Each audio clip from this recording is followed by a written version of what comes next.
안녕하세요. 군을 사랑하고 또 사랑하는 밀덕 청년입니다. 오늘은 우리나라 병력이 감소해가고 있는데 그렇다면 장군들의 숫자는 어떻게 될 것인가에 대해서 말해보려고 합니다. 구독과 좋아요는 영상 제작에 큰 도움이 됩니다. 감사합니다. 여러분들도 당연하게 생각하고 계실 것 같습니다. 장병들의 숫자가 줄었는데 장군 수도 당연히 줄어드는 게 맞는 것 아닌가 라고 생각하실 텐데요. 하지만 지금 흐르는 분위기를 보아 그렇지 않은 것 같습니다.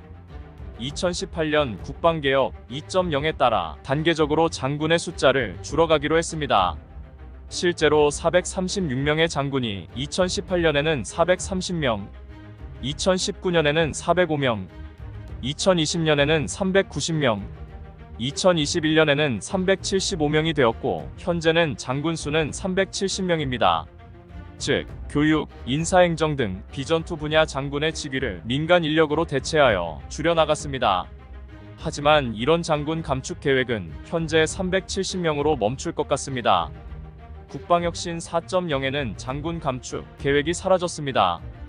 이대로 이어지게 되면 병력 1만 명당 장군 수는 7.4명. 하지만 병력은 계속 줄고 있고 그런 비율은 높아지게 됩니다. 여기서 국방혁신 4.0은 어떤 것인가? 라고 물어보시는 분이 계실 텐데 국방혁신 4.0은 인공지능, 빅데이터, 사물인터넷 등 첨단 기술을 활용해서 국방력을 강화하고 국방 분야의 혁신을 이루는 것을 목표로 하는 것에 목적을 둡니다. 북핵 미사일 대응 능력 획기적 강화와 군사전략 작전 개념 선도적 발전, 국방 R&D 전력 증강체계 재설계, 군구조 및 교육훈련 혁신, AI 기반 핵심 첨단 전력 확보, 5개의 중점을 가지고 16개 과제를 혁신하겠다라는 계획입니다. 여기에서 숫자 4.0은 4차 산업혁명을 의미하며 이것을 국방 분야에 적용하여 국방혁신 4.0이라고 명명됐습니다. 다시 본론으로 들어와서 설명하겠습니다. 한국국방연구원 KIDA 자료를 살펴보면 계속해서 상비 병력은 줄어드는데, 즉 저출산에 따른 병력 자원의 감소는 급하게 줄어듭니다. 2036년도에는 20세 남성이 22만 명 아래로 떨어지고 2042년도에는 12만 명까지 줄어들게 되는데 장군 수는 그대로다. 조금 아이러니할 수밖에 없습니다. 정부가 바뀔 때마다 장군 수의 감축은 지속해서 이어져 오고 있었습니다. 하지만 이번에는 오히려 늘어날 것 같습니다. 바로 드론작전사령부와 내년 창설 예정인 전략사령부 등 신설 부대에 장군을 배치한다는 계획이 있습니다.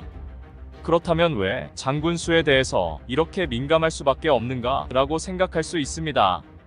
지난 2012년 국방부가 장군 정원을 줄이겠다고 했지만 2017년 감축 인원은 8명에 그치는 등의 상황이 있어서 장군 감축에 대해서 민감한 것 같습니다.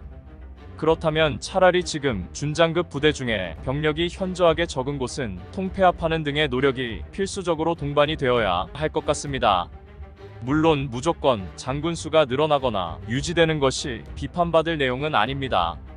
하지만 앞에서 말씀드린 불필요한 장군 자리가 있다면 과감하게 삭제하는 것이 옳은 판단일 것 같습니다. 국방부에서 잘 판단해서 계획에 따라 잘 움직이겠지만 납득할 수 있는 수준의 방안과 계획을 수립해서 나아갔으면 좋겠습니다. 구독과 좋아요는 영상 제작에 큰 도움이 됩니다. 감사합니다.